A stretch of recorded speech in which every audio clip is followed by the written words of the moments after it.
জাতীয় শিক্ষানীতি চালু করায় সরকারি সিদ্ধান্তের প্রতিবাদে অল ইন্ডিয়া ডিএসও শুক্রবার শিক্ষা দপ্তরে ডেপুটেশন প্রদান করে। এ প্রসঙ্গে সংবাদ মাধ্যমের সামনে রাজ্য সম্পাদক রামপ্রসাদ আচার্য জানান, করোনা মহামারীকালীন সময়ে বিজেপি নেতৃত্বাধীন কেন্দ্রীয় সরকার সংসদে কোনো আলোচনা না করেই, এমনকি দেশের কোনো ছাত্র সংগঠনের প্রতিনিধিদের সঙ্গে আলোচনা না করেই জাতীয় শিক্ষানীতি চালু করে।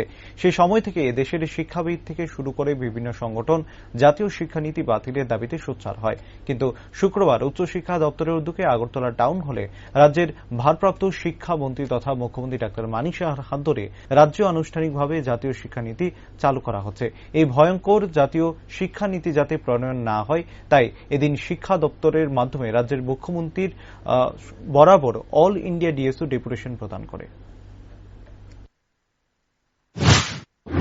2020 সালে যখন আমাদের দেশে অতিমারী করোনার পরিস্থিতির সময়ে দেশের কেন্দ্রীয় সরকার কোনো ধরনের ছাত্র সংগঠন, শিক্ষাবিদ থেকে শুরু করে এমনকি পার্লামেন্টের মধ্যেও কোনো ধরনের আলাপ আলোচনা না করে জাতীয় শিক্ষানীতি 2020 প্রণয়ন করে, সেই সময় থেকেই আমরা আন্দোলন করে আসছি জাতীয় শিক্ষানীতি বাতিলের দাবিতে।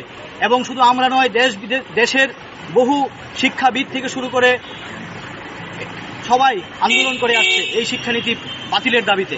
আজকে আমরা দেখলাম যে উচ্চশিক্ষা দপ্তর থেকে বিজ্ঞপ্তি জারি হয়েছে যে টাউন হলে সকাল 10টায় আজকে আমাদের রাজ্যেও জাতীয় শিক্ষানীতি চালু করার দিকে যাচ্ছে। সেখানে আমাদের রাজ্যের মাননীয় শিক্ষামন্ত্রী তথা মুখ্যমন্ত্রী উনি আমাদের এই শিক্ষানীতির মধ্যে আছেন।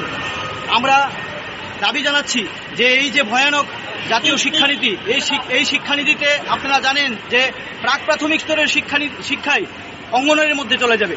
প্রাথমিক শিক্ষা ব্যবস্থাতে মানে কারিগরি শিক্ষা প্রণয়ন করবে। মাধ্যমিকের মতো গুরুত্বপূর্ণ একটা বিষয় সেটা থাকবে না সামনের বার থেকে এই শিক্ষানীতি যদি চালু হয়।